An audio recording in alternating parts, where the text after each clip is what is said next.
Okay, today we're going to do a tune-up, not just a tune-up report, but a tune-up to the Alpha 10 Mini. The Alpha 10 Mini is a little bit different.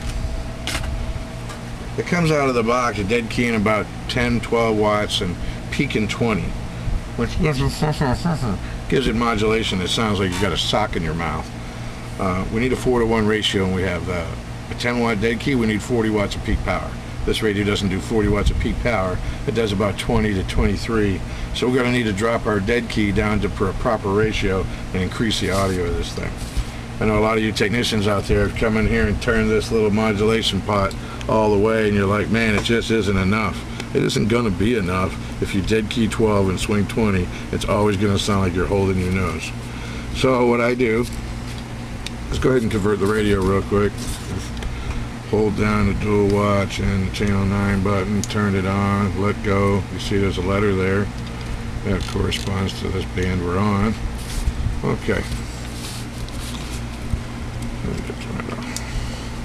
This is what I'm going to do.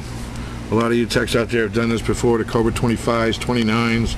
It's the most common mod in the world. You take out a jumper and it's 29s. This is our jumper that we're going to take out. You see it says 0 there? That means it's nothing. It's just a jumper.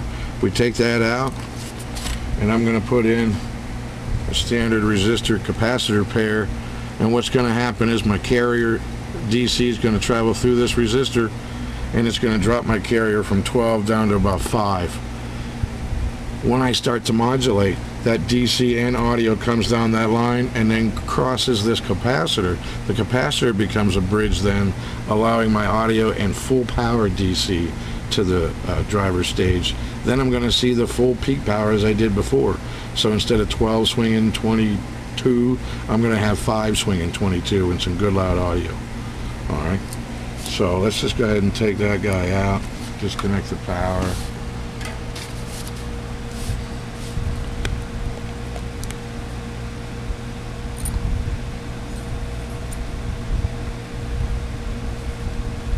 There we go.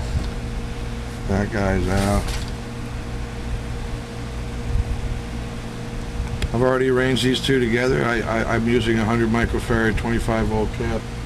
You could use many values there. Just make sure it's at least 25 volt. I'm going to bend these legs over a little bit. Turn them up.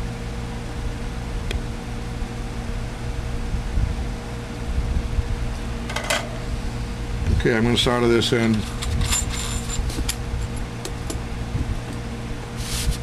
And then we'll try it out. Okay, we got that part in there now. I'm going to put some hot glue on that, make sure it doesn't vibrate and come loose. Now let's see what we got out of that. So instead of being too high, now I got 4.5 watts. And over here, audio, check, check, check, check, check, check, check. 1, 2, 3, 4, 5. Audio, check, check, check. Now we can swing 4 to 27 watts with nice audio. Check, check, check. 1, 2, 3, 4, 5. Alright, it's a stock microphone, so you get a little bit of a tinny sound out of it. You're all going to send me email and ask me what size resistor to use right there. Well, while I was off the camera, I went through 3 of those. I usually choose different sizes for different radios, and everyone's different. I'll tell you that a Magnum,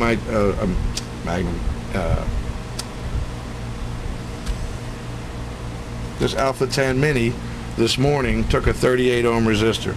This afternoon I used a 75 ohm resistor. There's just no saying which one's going to use what. A lot of times when I do a radio, Cobra 29s and 25s, I use this, and that way I can vary the size that I want, find out exactly what size resistor is going to get the dead key where I want it, and then I take it out and put in a permanent resistor. Alright.